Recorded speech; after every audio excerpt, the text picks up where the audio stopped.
like, hey, we are a new insurance company and come promote us, they're like, who are you? And why you have those weird birds on your website? And is it trustworthy? Do stuff and ask forgiveness.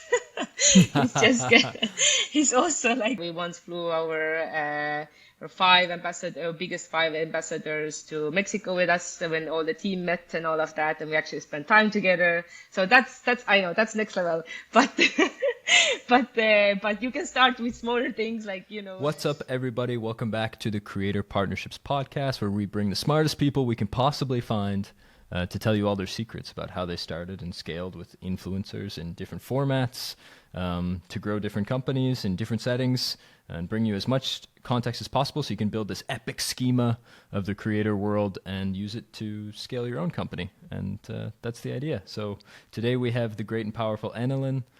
So excited to have you. My rough introduction, and then we get the real story, is that you've been rocking and rolling. I learned of you through SafetyWing, which is quite famous company. I think a lot of people have heard of SafetyWing. And you were one of the first people there, kicked off the affiliate program, continued to grow it up until today, but alongside that have built your own agency where you help lots of people start and scale those affiliate programs based on influencers. And yeah, is that a fair summary? Good intro or what? Yeah, it's good. It's good. Hi, everyone. I'm Enelin Toneva. Yes, this is exactly what we at Vivian agency do. We do affiliate and influencer programs. My journey goes back to 2018 when I started actually, exactly the affiliate program for SafetyWing. And previously, before that, I was just freelancing in Upwork, doing pretty much everything, like from a little bit content, ads, SEO, and whatnot. So really, like, I found my passion 2018, and since then I have been only doing affiliate programs, influencer programs, as well as actually a little bit of referral programs and B2B partnerships as well. I feel they're all a little bit connected. And yeah, along while I was building out SafetyWing, and it went really well. Today the program is making more than 350,000 sales every month and growing with the ambassador program. At the same time, it got some traction, and I started to do some consultation, and consultation quickly grew into an agency. So now we are a team of 11 and helping other companies do the same all around the world. Wow, much better intro. I had no idea actually that it's so many new customers. You say 350,000, so 1 million every quarter almost. Yeah, in sales, yeah.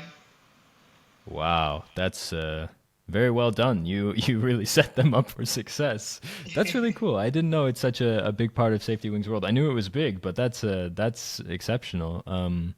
Cool. Maybe we can start off just with the context of what the SafetyWing influencer program looks like, how it's set up. What's the structure from your perspective? Yeah, when we started it, nowadays I feel that there's so many amazing tools out there who help you to do, like Modash, like lead gen or outreach or whatnot, or you have UpPromote for Shopify sites to plug in quickly. When we started, we didn't have much greatness out there, and we had to code all the program by ourselves. So it took quite a bit to get started, to be honest. And this is also something like I really want to bring out to my clients, that like affiliates, influencers, this is not like a quick sell. Like this is something will take time to build out, to set it up, find the right people, create a relationship with them and all of that. So nowadays it is a little easier because there's a lot of tools out there. When we started, it took time to literally code everything from zero.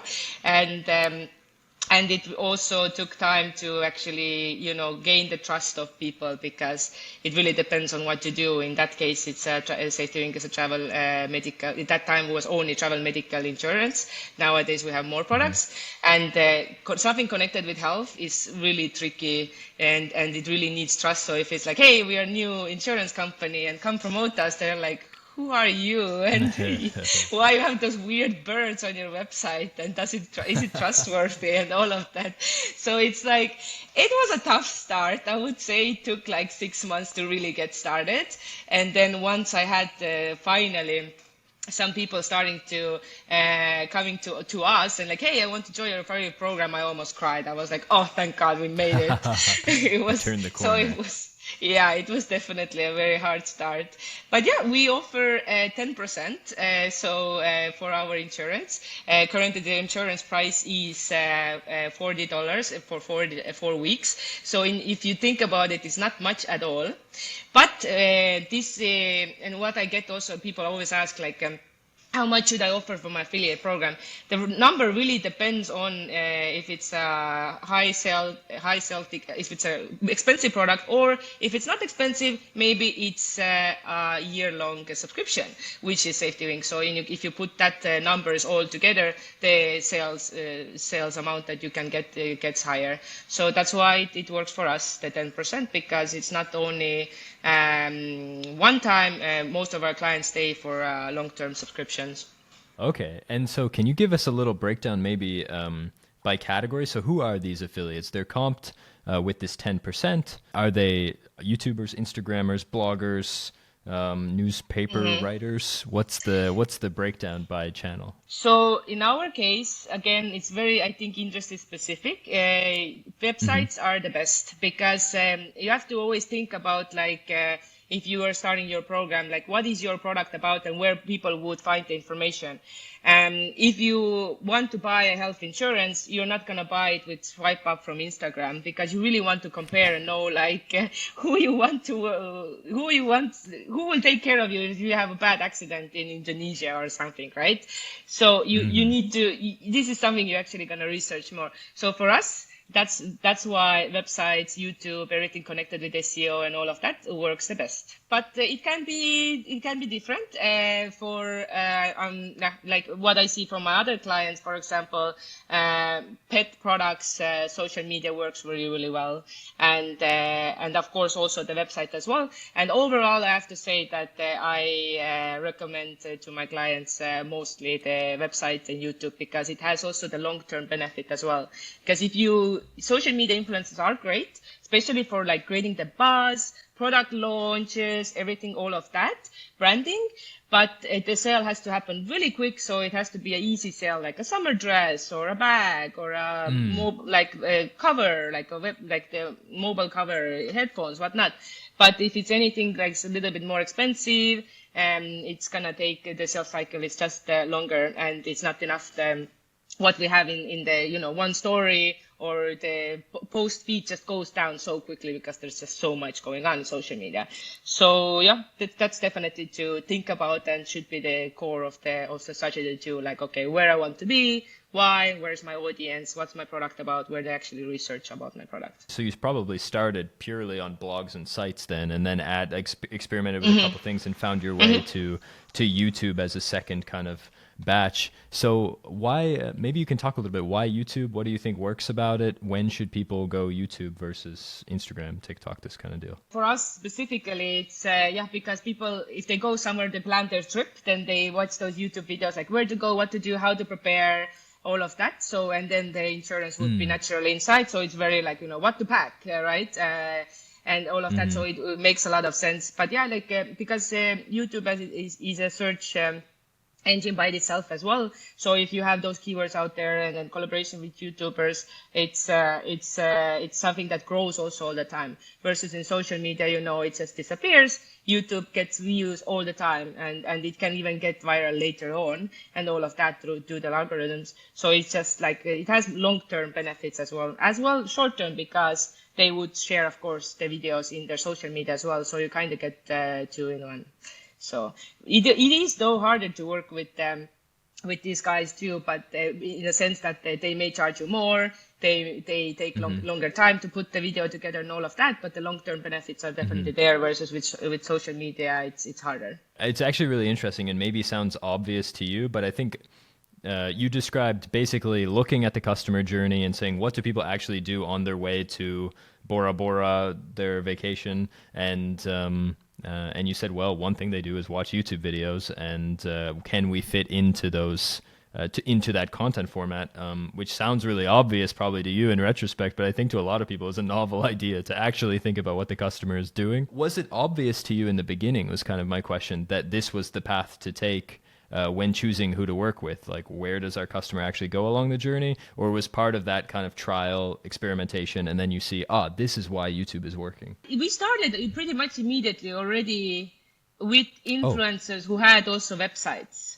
So we didn't just okay. went to like Instagrammers and YouTube, like just like immediately. So we thought, who are the people trusted in this field? So in that case, we thought like, who are the like spokespeople in the nomad or remote work field. So the first partnership we actually signed was Nomad List, which is like huge for nomads. And then we're like, Hmm. okay, who else are really like well known and people actually like trust as a like trustworthy source? Because for us it was really important to build trust, and we had to not just work with like random smaller creators to create buzz, but what we actually were after was evergreen content that also gives us branding reach, but also trust. So that was like that was what we did at the beginning. So it was really what really helped us was that we are also a Y Combinator company. So we went through that and we raised money. Right. So that was like helped us definitely. That okay, we are not just like random came out of nowhere. We actually are a real company and all of that. And then we just very strategically is like, okay, we need like 10 strong partnerships to start with. And then everything got easier after that. And was like, if I had one article already, like, oh, we are partnering, for example, with them, then with the next bigger blogger, it was like, oh, you work with Nomadlist. That's awesome. Okay, I'll look into it. So it's step by step, step by step. And yeah, but of course, nowadays we also, so we know what works. We do that. We Hmm. always keep doing that. But at the same time, we always test new ideas. Always, always, always. So we have gone through like Ooh. pretty much everything, and very not obvious things as well. Like from, also we do B2B partnerships as well with the work together with other companies in the field. For example, Airalo or Nextstand or whatnot, that are like a, eSIM company, laptop stand, whatever that nomads would need. Or we work together also with Facebook groups where people hang Mm. out. There's like Digital Nomads in Lisbon or whatnot, or as well as WhatsApp groups and so on. So it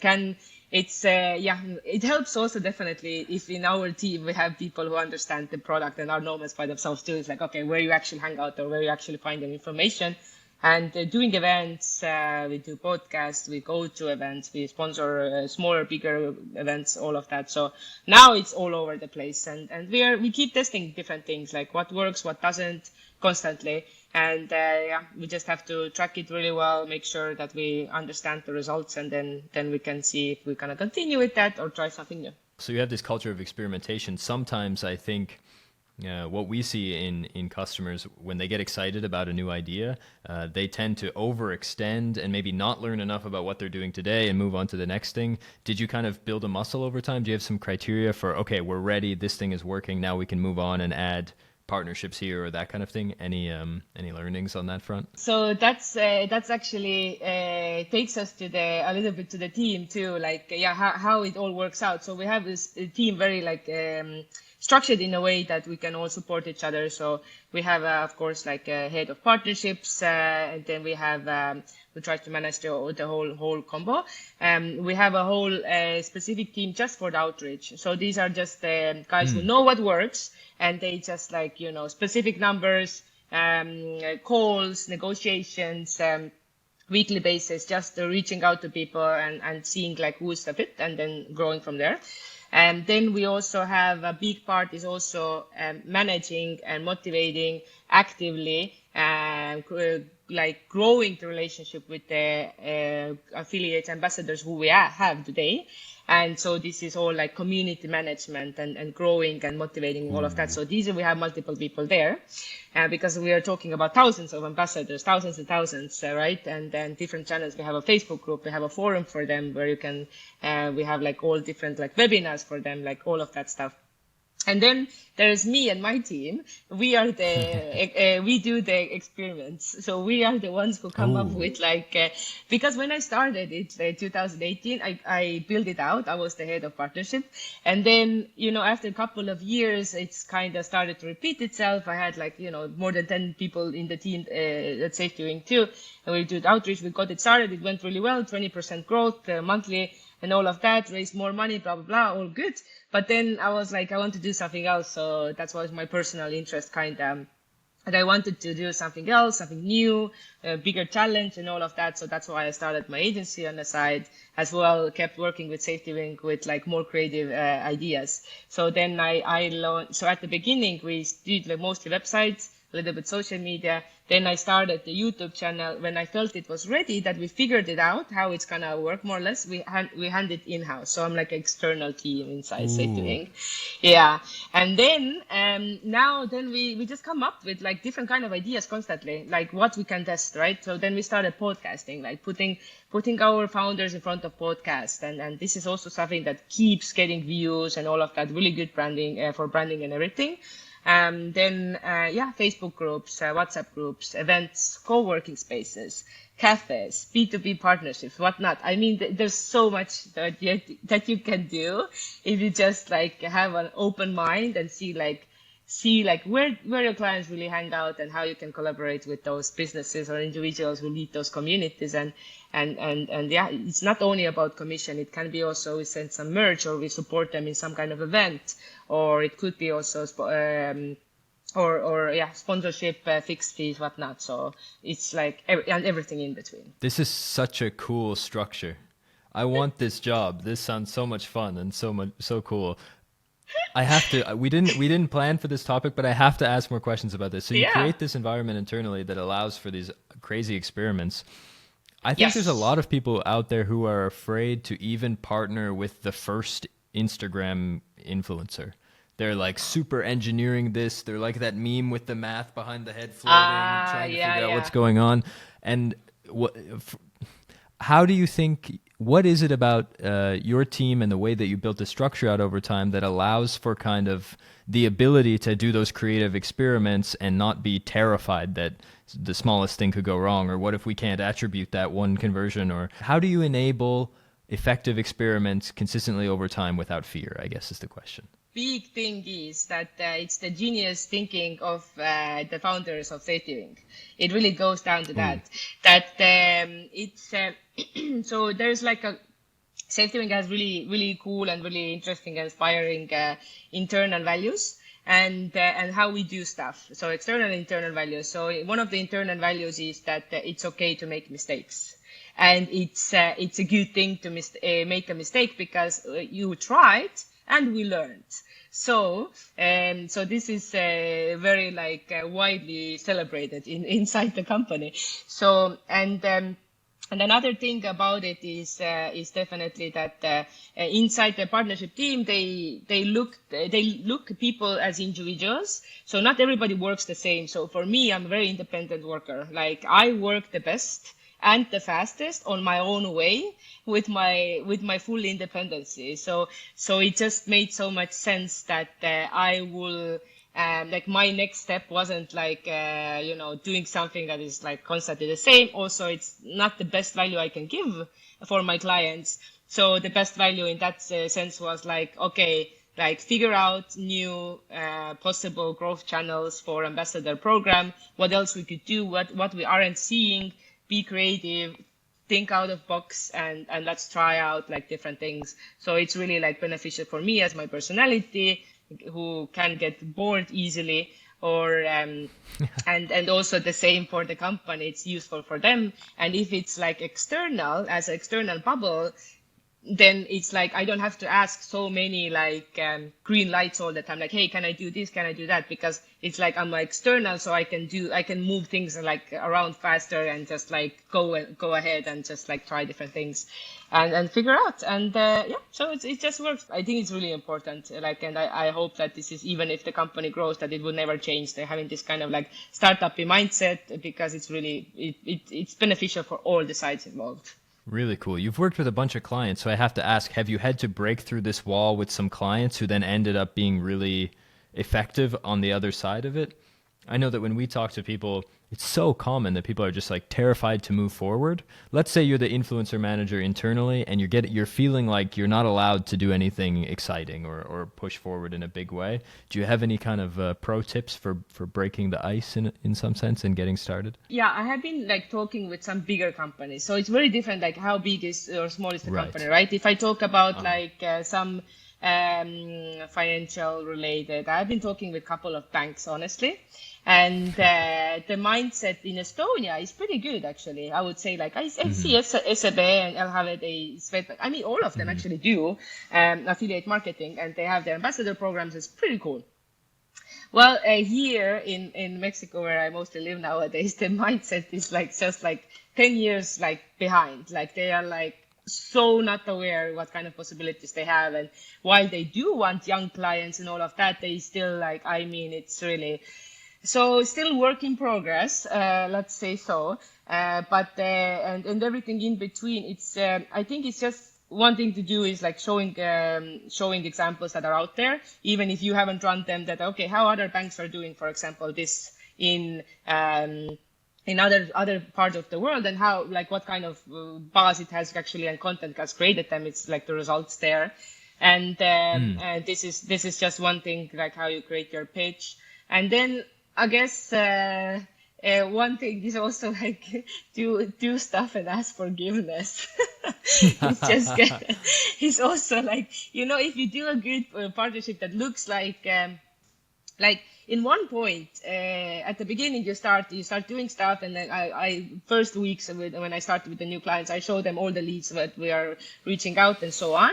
But and then they will see that okay, I can trust them, okay, go ahead. They stop like checking absolutely everything, and then I also like then I feel like, okay, they finally trust me, I can actually like do more and check out more, and then we go a little bit like out of the ordinary. So, for example, with Click and Grow, with our clients, we started with like, Hmm. we started with like basic, okay, interior design, people who like gadgets in their home, gardening enthusiasts, whatever. We ended up with like mini pets, Instagram accounts like rabbits, Oh. bunnies, I mean rabbits, and then who hamsters, and so on. And it has been super good. It has been super good.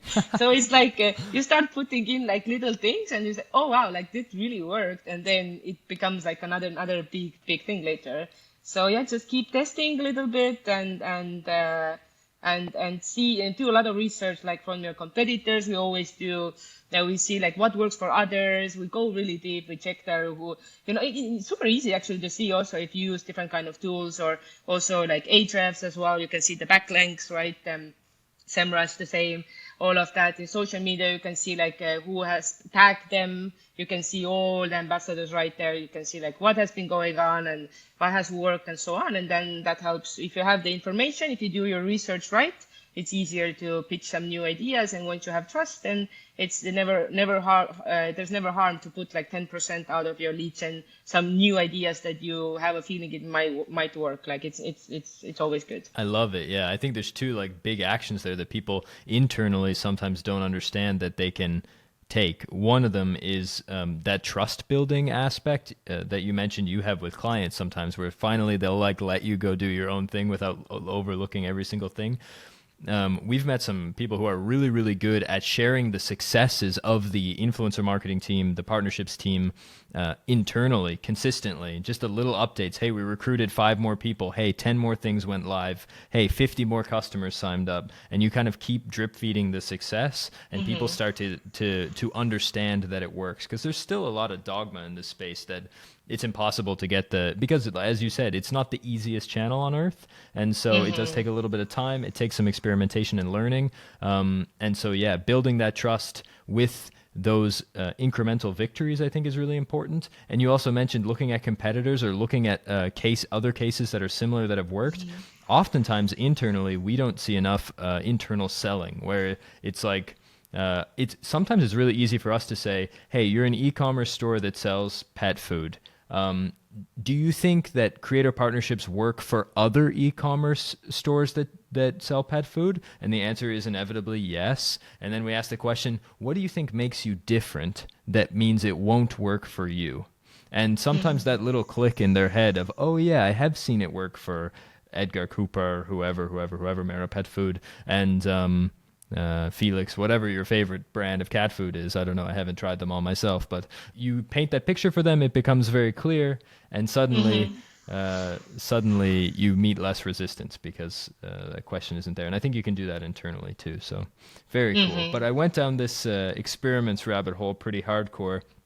Let's flip to outreach, because I know we have lots to talk about on affiliate. So let's jump to outreach a little bit. Can you give me the 80-20? How does the outreach program work at SafetyWing?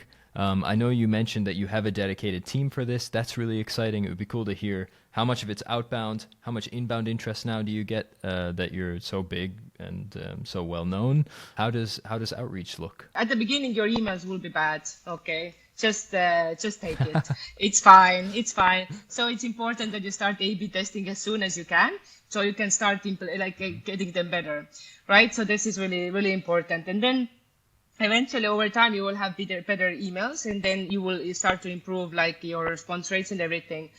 I think one of the big mistakes that like a lot of clients do when they come to us, they're surprised that people don't answer to them, and I'm like, okay, so like I look into it and I see they just reach out 2 times. I'm like, of course. Like people influence, you have to think about like those ambassadors who you want to work with. Everybody wants to work with as well.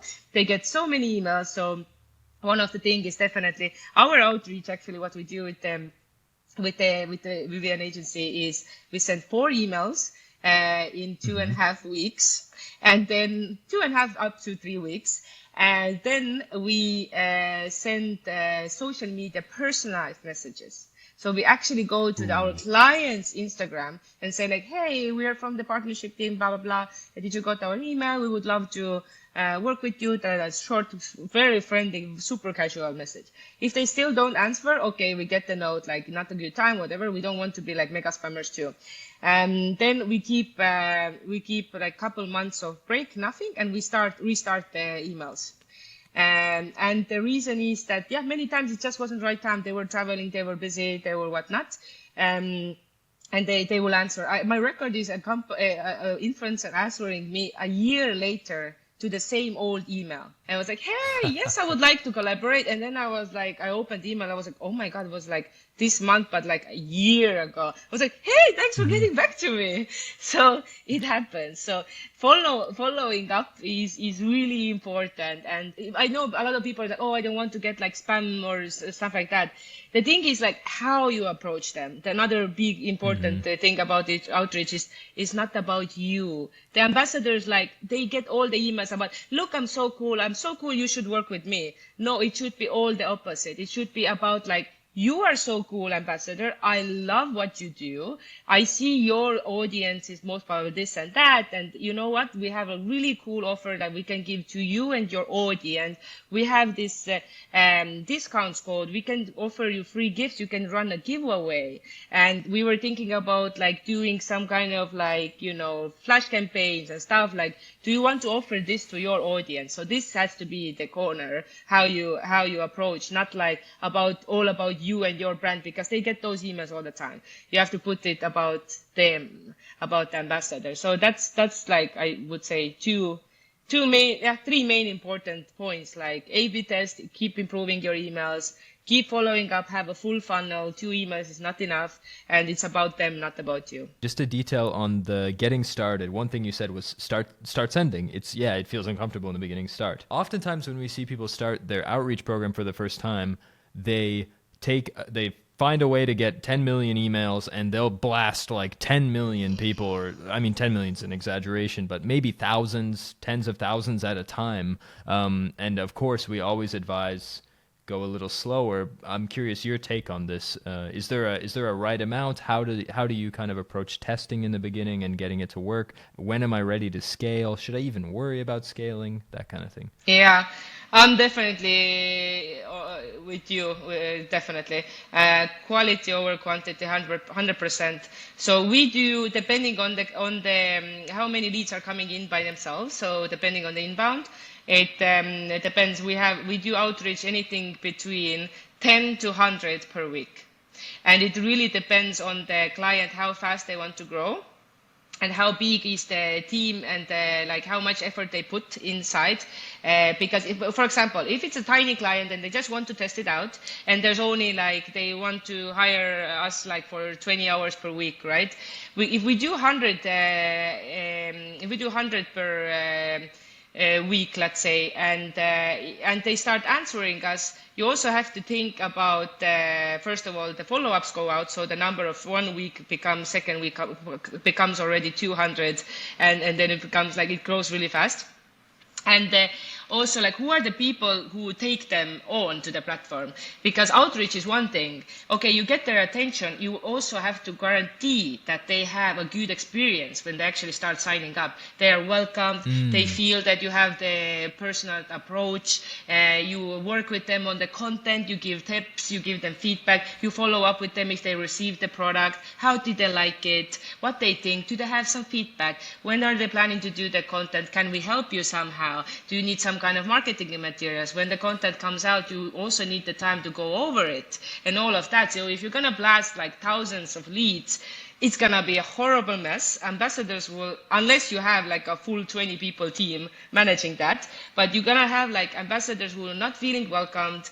They will not have so good experience, and that will, you will see that in the content. Versus if you make your the product and ambassador team, like partnership team, will make the whole experience for the ambassadors so lovable. Oh my God, the reviews are totally different because their experience was different. So I definitely, and also all those spam filters and all of that, like, do you like cold random emails?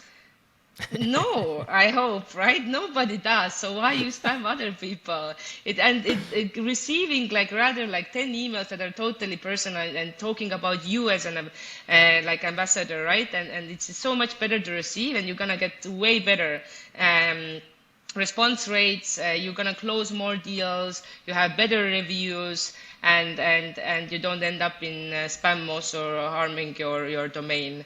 And yeah, so there's so many more downsides spamming on people than to actually go with quality. And if you're in-house right now and you're trying to get influencer marketing to look like a convincing channel to invest in, and you blast 1,000 people or 10,000 people and it doesn't work, that's a much worse story to tell than I reached out to 10 people. I still have some follow-ups to send. We have time. We have capacity. We can make this work. We just need time to experiment. Exactly what you said is what we ask people to. It's like, okay, so your plan, I'm really curious to hear. You're going to email 1 million content creators.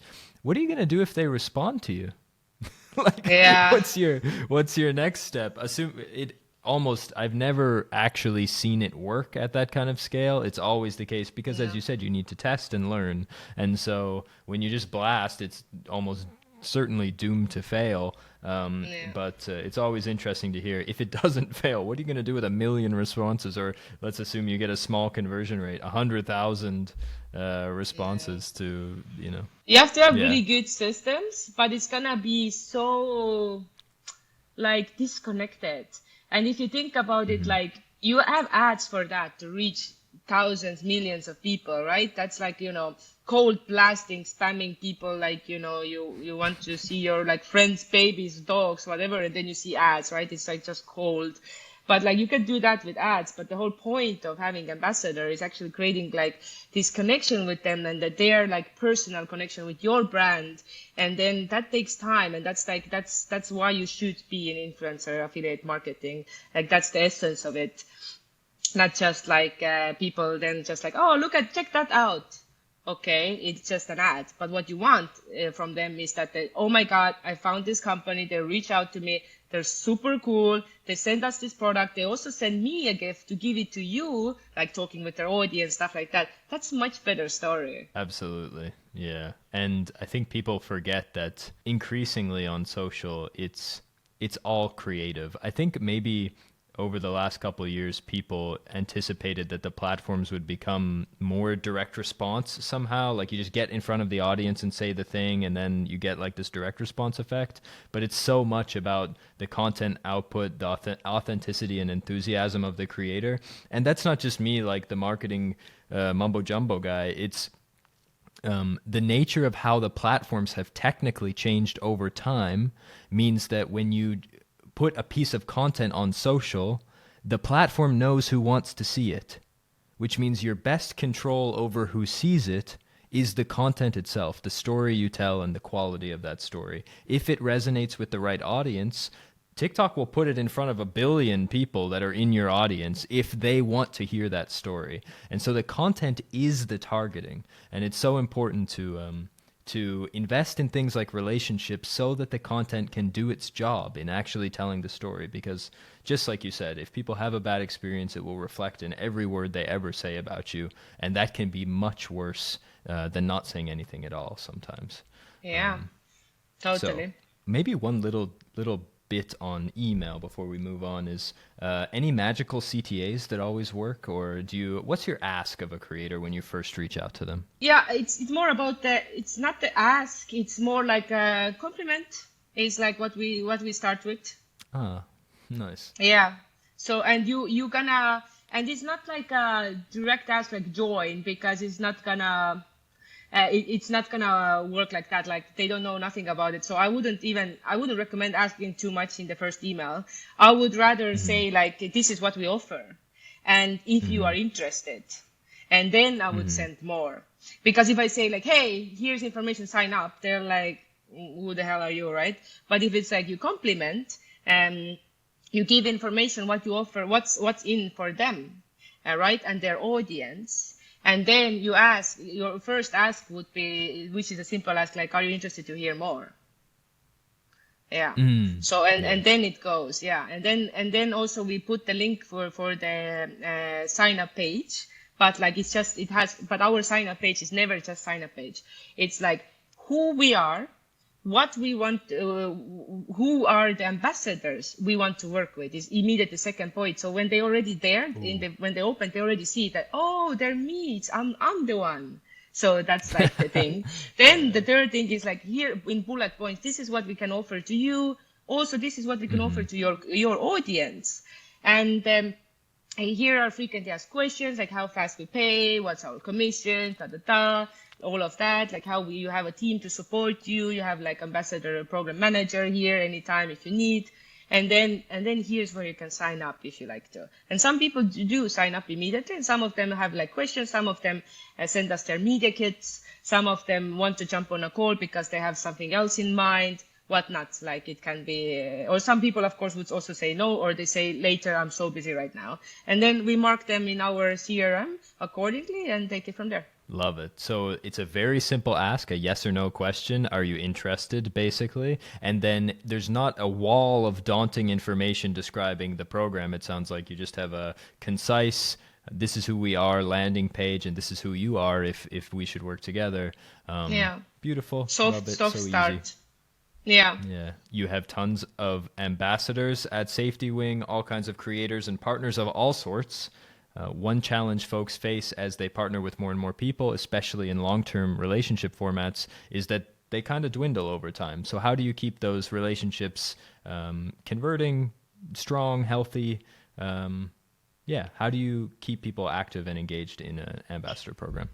Yeah, that's really, really, really, really important. And I think it's really underestimated how important it is, and also how much work it is. So many times, like I see like CMOs would ask like, so what's the number of like new affiliates, but like also like what's the number of active ambassadors or sales per ambassador, right? Like how we can increase those numbers as well. So that all comes, yes, to active management and how to motivate them. And yeah, there's multiple things to do. I mean, there's basic things like send them monthly information about like how he's doing, what also they like inside information, like we are working on this product, what do you think about it, feedback, all of that. So just the general newsletters. Okay, good start, but really basic. You can, I think also what I would recommend, asking them feedback, like what do you think about our products? What do you think about our ambassador program?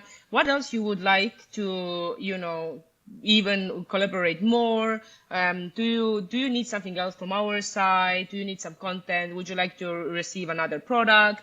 Whatnot, right? So like asking actually seriously, just genuine feedback on like what they want is very, very helpful in life in general. Hmm. So highly recommended. So those kind of like a yearly or like every year we do this kind of questionnaires to understand how it's doing. Then creating community is a big thing. So like if, we have Facebook groups for our ambassadors, and it's pretty cool to see how Oh, nice. people start collaborating with each other. And when we run also just like we do some Ah. gifts or perks for ambassadors as well. So, for example, we would be like giving them perks like discounts from our partners, or we would like give them some kind of our products. We would give them or send them merch or stuff like that. So these kind of things we would also like do in the Facebook group. Send them just treat them well, like you would treat your friends. You would like also they have a birthday, you would send a message, stuff like that. So yeah, like holidays are coming. How now is really good time. Start thinking about it, like how you can treat them for the holidays, right? They're a big part of your business. So like what you're gonna do? Will you not send them a card? Will you send them merch? Will you send them Amazon gift cards? Will you do something special? So what can you do, right? It's a great time to do something to activate them, reactivate them, keep them motivated and happy. And we also, with SafetyWing, we have like a whole forum built up where we have like people can connect with each other. We post, they can ask questions. We do lives. People who are monthly basis, they can join and ask questions like office hours.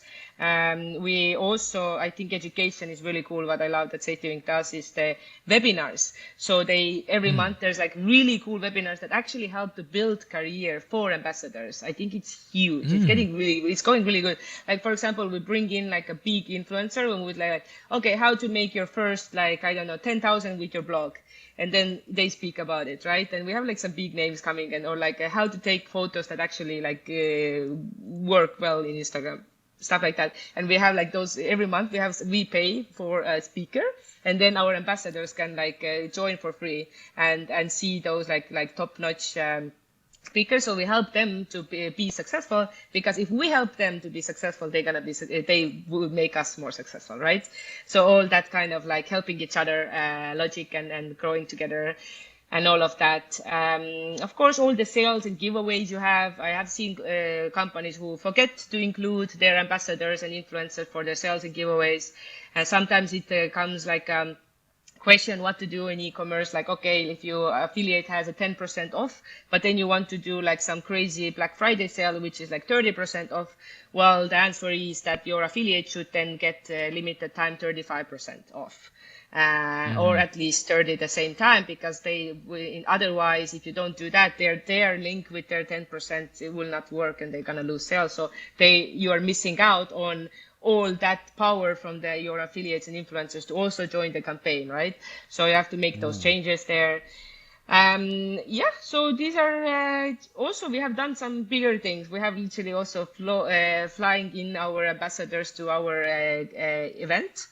So when the team comes together, we once flew our biggest 5 ambassadors to Mexico with us when all the team met and all of that, and we actually spent time together. So that's I know that's next level, but but you can start with smaller things like what I mentioned, and but yeah, big companies, that's what they do actually. They do fly them in, they do photo shoots with them, they set up a studio with products. I mean, you name it, they treat them dinners, parties, whatnot. I mean, it like there's no limits how you can treat your ambassadors, especially when they make a lot of money for you. So it's a no-brainer. You should. So I'm not even sure where to start with these with this list. Again, so comprehensive and so interesting. A lot of these range the they run the gamut from like you said, very accessible, easy to do things like a newsletter is kind of basic, straightforward. You're a very experimental team. We talked about this a little bit. Has there been any strange experiments you've run that maybe low effort, high return, high reward, or just particularly strange and memorable that you remember working to get people excited? You know what? I feel that the coolest things have been when I actually become friends with them. And literally, we Ah. genuinely like each other.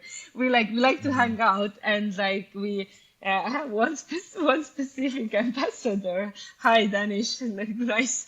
I want to say hi to, who we What's up, send Danish? memes to each other regularly, and he owns the digital nomads around the Facebook around the world Facebook group. There's like hundreds of thousand nomads. It's one of the biggest Facebook groups out Mm-hmm. there. One of the most engaging. They literally work together with Meta too, and Mm-hmm. then when you meet people in real life, and you are actually like so connected through the product or stuff like that, and his nomad community and so on, you actually meet them, and then it's like you actually become friends, and you share something common. So if you can hack that, like thinking about, there's a lot of products that are like, I know, fitness related or pet related, and like it's a big passion, and then traveling or like this kind, it's a huge passion. So you have something you share as a human, and then you just become like two people who like it, and you actually like you become closer. So it's not just like we are this big cool company and you are ambassador like who is like famous in Instagram. You actually become just two people who share a passion, and it's just like you have just this genuine connection and friendship, and I think that has worked really well. Then they actually like you look out on each other, like we want our ambassadors to succeed, right? You have that like Mm-hmm. constant thing, like, oh, like how we should, like what else we could do, or you really want to treat them well, and it's just like it's a good feeling to treat them well and everything. You genuinely want to do that, and from their side also, like they're like you have eyes everywhere, like they actually like look after you. They're like, oh my god, I heard this, or like, oh, you guys should look at this. This is what I thought, like this would be so cool for your content. It's like next level if you just actually like catch up with them. Like they're super cool people, like especially ambassadors, like because they're so extroverted. Most of those people are extroverted too, like, and they are like so good in communication. They're super cool people to hang out and talk with. So have those one-on-ones with them, is a big thing too. Like analyze what they do, how they do, have like a quarterly call with them, and you're gonna find out like they're like super cool people that actually like maybe in person also meet one day, and has been really cool. It's such a simple thing that it's seemingly so many people forget, is that everyone we work with are also people. And in the case of marketers and creators, we have so much in common with each other. We're literally getting paid to promote the same company as a job. And marketers and creators, I think like a lot of people go into the marketing field because they want to tell cool stories in one way or another. Yeah. And I think like it's so easy to forget and create this barrier that, oh, this is like a famous person who's so different than me. And really you both just, you want the same outcomes usually. Yeah. You're working on behalf of the same company. And I think Yeah. it comes across so genuine if you approach from that mindset instead of like, hey, I sent you my offer and you didn't respond. And so now Yeah. why are you not responding to me? I am the big fancy company and you are the tiny hippie Instagrammer person. Like these mentalities we see sometimes are so frustrating because you really have so much in common. There's a really hard moment maybe for you in that case where creators aren't performing anymore. Your partners aren't performing for whatever reason. Maybe the audience is saturated. Maybe they've become interested in a different set of topics. There's so many reasons. Do you have kind of a breakup policy, so to speak? Is there a moment, a threshold, a quota that creators have to hit in order to stay in the program? No, but No? if something like that comes, which happens, of course, it's just like you have to think about reactivation campaigns.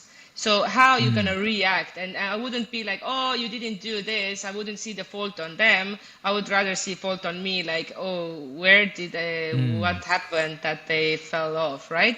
So then you have to start thinking about like what else, what can I do to get them back, and like what happened. So it could be like there's multiple things. Well, one things to couple things to think about is like when they start, when they join, that what are the next steps? That's really important, right. Like maybe you can give them like in 2 weeks, like here's your code to order your product, but you have to do it in 2 weeks because it's gonna like delete itself. So it's not gonna work after 2 weeks. Order the product quickly. And then after they already ordered the product, already much easier. So I've seen sometimes like that the influencers. join the program and then they don't order the product even, right? And then so it's like stuff like that. So then you can put the time limit there. Or for old ones who are already there, but then they haven't done anything for long time, you should handpick them and like send them those guys. You can analyze it, right? Like who did sales in like, I don't know, past 6 months and hasn't done sales in now the last 6 months, right? So then extra cash. Let's say like if you send us a new post or an article, which you can send here, we'll give you extra $50. And you have the data to back up that they are able to do sales. They just haven't done that. So then that $50 is like a really tiny investment and they will do that. It has been working really well. So these kind of things, or send them merch or catch up, request a call. It's like, hey, yeah, we want to send you a merch on behalf, but like, I don't know your address. Also, do you know what to do? Do you have any kind of issues? Do you need help? Is there anything we can do from our side? Things like that, right? But it's not only, just make sure that you just don't like, hey, why you haven't sold anything? It's more like, I'm coming in to give you something more to gain your motivation again. That's how it should be. You take responsibility for the quality and the outcome of the relationship as the bottom line, that it's in the team's control to make sure these people are well motivated and succeeding, and that's really cool, and such a symbiotic relationship when you frame everything this way. Yeah, Really cool. absolutely. And yeah, of course, it could be like, like other campaigns that are come up. Like, so you have to constantly see what's happening in all the company and see like, can I put ambassadors here? Can I ambassador, like where they can always be included? And actually, when you start looking at that like you can include them a lot, like photo shoot, sales, some kind of like Instagram reshare. I don't know, like tiny things. You see what they are up to, and you're like, oh, we could also like, oh, and then you're like, hey, cool content. Like, oh, maybe we can do that again with us, blah blah, something like that.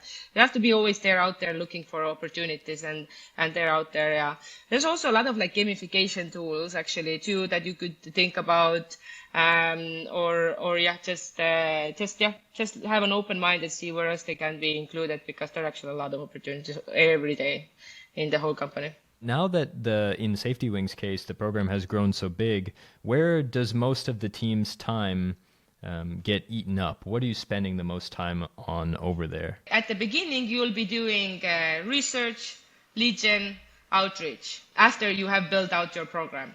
So after people start answering, then you're gonna start doing some like management, people's management, so to say, customer service, I would even say. And when the time grows, then you're gonna figure out how to do lead gen and outreach faster. You're gonna like, maybe you use a VA for the outreach. Maybe you have you're gonna just buy it in, like with our agency, whatnot. You don't have to take care of anything. Or you have somebody who does lead gen. You have automated already your outreach as much as possible, but don't forget also the being personalized at the same time. Very important. But then, yeah, it becomes bigger and bigger. Comes just the daily management, day to day. People will start to ask like, other questions, or something will happen, or they got stuck somewhere, or they forgot their logins or whatnot. There is very important that just have to make sure that your systems that you use are good. And that's when these things will start to come up. So we use different kind of products, and like good. We have figured out our tools that we think are really good and really help a lot with this. So we have like frequently asked questions, and then the whole like how the flow, how they gonna join the program, right? The sign up process, what kind of emails they're getting from the system that you used, your SaaS product, for managing the whole program. Are they getting like automated some reminders, content tips? Is that set up, all of that, how they can reach out for help? So the day to day will start becoming bigger and bigger and bigger, unless you are smart enough and use good tools to start working on that and automizing that. So I have seen everything. I have seen like, people who are really struggling with the system, and they just like, they are on Excel files and like trying to like figure out. I have seen so many Excel files. It's horrible. It's like horrible. And then we come in and we automate it, right? We use like Pipedrive for lead, for like the having all the pipeline, we understand where actually we are with this relationship with that specific person. Did the content already come out or it didn't? And what happened, right? So being able to track that with the, like actually systems and reminders, automatic reminders, versus having that in Excel is just like, it's a huge difference. So it will become really burdening unless you make a good system. Yeah, so I guess your pitch then on as when you get started, it will be a lot on the obvious, the lead gen, like sourcing people, recruiting them, and Yeah. so on. And then once that starts working, now you're in kind of relationship management. You're probably going to feel underwater with relationship management. You can't do as much as maybe as you'd like to, and so you need to start getting clever about your operations and making sure that Yeah. the operations are in place. As much stuff is automated. You don't have to answer repeat questions as often. Almost, it's really like a kind of funny aggregation of sales and customer support and Yeah. this like very unique relationship oriented piece. So any humongous time savers that you found, especially kind of in the inflection point from okay, we have a few partners to we have hundreds? Is there one thing you did that just was a huge game changer as far as time saving? Yeah, for Shopify site, use UpPromote and upgrade the advanced feature, and it has the gifting system where you don't have to like, hey, what's your address? What's color you want? What is your size? It has a system where you can build up that they can order it by themselves. And also Oh, another super one cool. I would say, we use a lot of Pipedrive, like a lot, because there we don't only manage our outreach, but also we manage like, okay, did they actually tell us to come back later, or we are negotiating a paid deal with them, we have another row for them, or they already ordered the product, and automated reminder that in 1 week check in, how did they like it? Because having that information in your head with more than 10 clients, there's just no way. So Yeah. if you build it up with like very concretely, you will know like who is where, and you know what to push further. You are not and not lacking any information, and you're just that's the only way to be on top of the things. You need a CRM for managing all those relationships, otherwise it's impossible. Absolutely love it. Let's go into some direct advice to wrap up. What kind of companies do you think should be doing affiliate programs? Absolutely, which I think is probably an easy question for you, but who certainly shouldn't, and what should they be doing instead? So what works really much easier is if the client is already understanding their own MVP at least. Oh, Uh, because I see sometimes companies come to me who are really early, and while I am a startup person myself as well, deep down in my heart, it's just I think it's you need to understand the logic of ambassadors and influencers. If you think about an influencer that is, their bread and butter is all the trust they have they have from their audience, right? Their audience actually believes what they recommend and all of that. If you are reaching out as a totally new company, and I understand your idea is brilliant, I understand the idea is like, like really innovative and everything, but if you don't have your first clients yet and you haven't figured out all the details with the product and everything, it's very hard for the influencer to say yes, because you don't have social proof.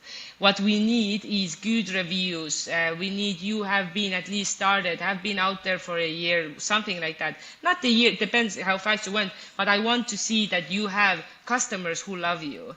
Because if you don't have that, I can't convince ambassador to recommend you to their audience, because you don't have enough information or social proof for ambassadors to do that. And if they're gonna recommend something that is not loved so much yet, or used or tested or whatnot, they can lose all what they have. So that's the reason why we can't work with too young companies. So it has to. So yeah, that's definitely something that you should test out with ads, I would say. Test out with absolutely. cold, yeah, and that's I think one of the biggest thing out there, definitely. Yeah. We even go as far as usually to when a company is so early, kind of the minimum threshold we tell them is just don't make this your first channel. Let it be the Yeah, second experiment. Get something that's really controllable, that's like lower overhead, faster response time, so that you ads. can see how the whole funnel works. You know, we've seen people who Yeah, are really passionate about influencer marketing. Maybe they have experience in a past company being really successful with the channel. They know they can get it to work, but even still, they run those first couple relationships and then they realize, oh, my mobile billing doesn't work. And so, so all that money and time mostly goes out the yeah, window because your mobile billing wasn't that good, and your funnel doesn't. It just doesn't work. And so yeah, it's much better to figure that out with something that you have more control over. Totally agree with you there. yeah. Um, very cool. So ads is your when you say ads, you mean I think pay the Facebooks, the Googles, the predictable Yeah, stuff. yeah, because you can Gotcha. put in so little money just to test out with the coldest audience out there, just to test out, get those learnings in a cheap and faster way, and then you're gonna go to ambassadors and influencers. Yeah. Got you. Next question. A lot of marketers that we talk to, we suggest that they go on a commission model for whatever reason. We think maybe that's best for the way they run their ambassador program. And they say, hey, creators don't want to work for commission. Do you have the same experience? And if yeah, then how have you overcome this? So it really depends who you work with, right? If we're talking about micro influencers like 5,000 up to 15,000, something like that, they may be working also for commission. But don't forget, you still have to give your product too. They can't promote your product. That's already one thing, right? So so the least you can give would be the commission and the product. And with micro influencers, it can work. It can work, and we have clients who only we do that, and we work with micro influencers. And it's not only, and many times it's not bad. It's actually pretty good because if you can compare to they may be very niche and their engagement rates are just so high that it makes even actually sense versus to go like bigger ones, more bigger than 50,000 who are already asking for sponsorship and their engagement rate is also way smaller. So you're gonna actually, we always start with micro influencers and it works out really, really well. So that's the niche we normally go with at the beginning. Then when we want to go bigger, and yes, they are normally having, they send you your media kit. With the media kit, you are, so first rule, just don't say yes immediately. There's always room for negotiation. Second rule, you have to do your due diligence. You have to make sure that everything that is written in the media kit is actually true. And when you're buying something, you have the right to ask more details. You can, with a blog website, you can ask the screenshot of the Google Analytics. If you do work with the Instagram, you can ask give me the analytics of Instagram, like how many people are actually swiping from your stories, how many people are actually engaging with your stories, not just views, but also engaging, right? So then you're gonna start understanding if it's actually worth it. Also in demographics, do you have the demographics that are actually matching me, or most of your or audience is somewhere else, right? This is actually one of the main things we use Modash to understand the whole background of the influencer, if it's actually gonna work for us or it's a random account, because there's also so many bots out there. There's so many wrong bad accounts. You can end up buying totally something that is like traffic from Pakistan. And what you're gonna do then? You're gonna have those fake followers, and your engagement rate will eventually go down on your own company account. So like, it's not only that you can lose, you can also actually mess up. Yeah. So that's why like it's really important to run through and use those tools and see like what's actually who you're gonna work with. And so that's really one thing. And then when we have those media kits, yeah, we just negotiate down a lot. So our strategy is definitely to make sure what is there. If we find out like something is not so good, we negotiate down. We always start small. You can always start with like you don't have to buy the full package. Yes, I know they're gonna try to sell you like 10 photos here, one video, and this and that, and then pay me $10,000.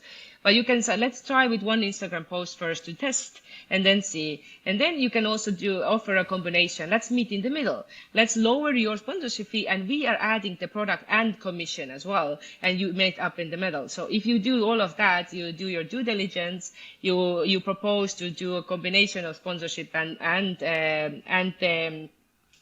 commission, and you start with something smaller, you end up with much better price than just what is there in the media kit. So that's actually a big part of the work what we do daily basis all the time. It takes quite a bit of time, but it's worth it, because otherwise you'll be wasting we would just be wasting our clients' money, and we don't want to do that. We want to make sure that we buy the best and get the best deals possible for our clients. Absolutely. You have the right to negotiate. It's your job to make the partnership successful. Don't think that I'm not sure what it is about marketers in particular. Maybe we just got too used to Facebook ads that just tell us what the cost is and then we throw money at it, or I'm not sure what the nature of the beast is here, but people are really hesitant to negotiate for whatever reason. It's so we've always said it's very important to put your sales guy hat on. Go talk to the sales guys, ask how they would handle this, because they'll be like, yeah, just tell them the price needs to be lower. That's the solution to the problem. And creators are reasonable people too. So when you come really well equipped and well informed, like you said, with the data at hand, and say, hey, we just did a survey actually, and the 2 data points people use most commonly are engagement rate. Hey, I know you're selling a post that reaches this audience, but we know that this is about the engagement rate that we're really going to reach, so it's worth considering this as we talk about price. And the other thing we're thinking about is that, we're really targeting folks in Mexico, and it turns out like 30% of your audience we can see is in Pakistan. And so with that in mind, we'd like to, and as you said, meet in the middle. We'd like to do a commission model and maybe a 30% discounted fee, because we're not interested in this Pakistani traffic, and go from there. I think just being well informed and having don't give up. Just send your pitch. Just try your best. Get used to that rejection.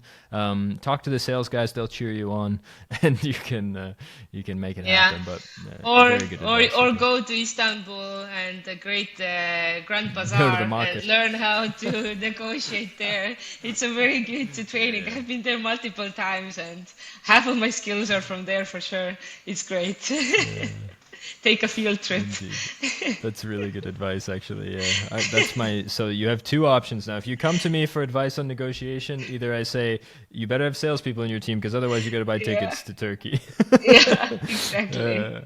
Okay, we already covered active creators quite in depth, I think. So let's jump directly. We'll go to our last question of the day. You're obviously kind of a service provider. There's so many different ways to approach an affiliate program, an influencer program, whatever. You can work with an agency. I actually really like what Vivian's doing from the perspective of you don't own all the IP. I think that's like the problem. The reason it's hard for me to recommend agencies often is I know that the company will never own those relationships. They'll never own that workflow, and I think that's really, really cool. You just mentioned that before the show, and it caught my attention. The fact that your customer still owns that is really cool. But usually when people start thinking about how to structure their influencer relationships, there's questions around whether to work with an agency or do it in-house. Whether to use one of these kind of like marketplacey affiliate networks or influencer marketplaces, or to kind of do the sourcing on their own. Do you have any recommendations on that front? How much should be in-house, and who should own this whole channel? So the lead gen basically, and outreach. Okay. Well, yes, that's a big part. It takes actually, if you want to do a quality lead gen, it takes more than you can imagine. And also you have to strategize it. You can't just pick one lead, pick there, then later you have no idea what you already searched. Well, it's a whole thing. So yes, so what it's a lot of work. So yeah, that's actually a main reason, why mostly the companies come to us is they have tried to do it by themselves, and they understand how much work it is to do the lead gen, then the outreach, answer them, do the customer service for them. Then they don't understand why they don't post anymore or what's happening. So it's like eventually they just see how much work it is and they're gonna outsource the whole thing. So that's normally what happens, and they come to us. But yeah, with the lead gen, we use a lot of tools. So yeah, we invest thousands dollars every month to our tools that are super worth it. Without them, I mean, you're just not gonna be able to Google those leads out. We use Modash for all of our clients. For websites and blogs, we use SEMrush, Ahrefs. We also work with affiliate networks. So we normally create for our clients not only in-house affiliate programs, but also we sign them up into ShareASell, for example, where there's thousands of affiliates and thousands of companies, and they come together. And you can also work with media outlets, PR, related affiliates, bigger players, and all of that. So yeah, that's definitely a lot of work there. You have to do it strategically. You have to go category by category. And also, you have to understand that what we at the beginning when we start the lead gen, like we have to understand who are our client personas, all of that, what I have been doing in marketing right now, demographics, everything, and then you start categorizing. Okay, like we're gonna start with this keyword. That's going to also support the company's maybe content strategy as well. So we work together with their marketing teams as well. And we go channel by channel. And then you start with one size, maybe 5 to 15. Maybe then you go 15 to 30 size. You know, there's many ways to, but you have to, what is important, you have to box it a little bit. Because you can't just go like, okay, I'm starting lead gen and I don't understand anything. You have to really like go like, okay, I'm going to start like this size or this demographics or this channel or these keywords. And then you start to put the combinations and you go step by step, and then it will be more organized. And also then you can understand, that's the only way you can understand that what worked and what didn't. It has to be really concretely, we call it hit list internally. So it's like in our hit list with, okay, this month we focus on that, or this week we focus on that. And then we can see, oh, actually this week's so many people signed up versus the 2 weeks later, less people signed up. That means that category is much more successful. Let's do that category more, right? So really it's also about like measuring and understanding and improving. And so with that, thank you so much. This was so much fun. I really had a lot of fun. Thank you. I hope that it was fun for you too. Yes, absolutely. This was a really great episode too, I think. You're so, you know your craft so well. I super appreciate that. That it's, you know, I ask a question, you're like, step 1, step 2, step 3. Obviously, what are you talking about? Why are you even asking this? It's awesome. Thank you so much, Enelin. Really, really cool. Awesome. Thank you. Anything do you want to plug anything else other than Vivian? Everyone should, like, it's now, this is the #1 recommended agency from Modash from now on. So here you go. Awesome. Cool. Yeah, our website is vivianagency.com. Reach out anytime. I have a button there where you can also jump on a call with me just to ask questions, everything. We're also that will be me. I will be clicking the button to ask questions. Awesome. Yeah. And yeah, that's awesome. Thank you so much. It was really, really fun. I hope it was useful. Cool. And yeah, I think it's going to be feel so free helpful, to reach out. Yeah. Thank Great. you, and peace out, everybody. Happy whatever day of the week you're watching this, and balloons, cool, new Mac feature, I think. Wait, how do we? Happy birthday! What's the magic? That I don't was know how I super did cool. that. Okay, we end it there. Bye.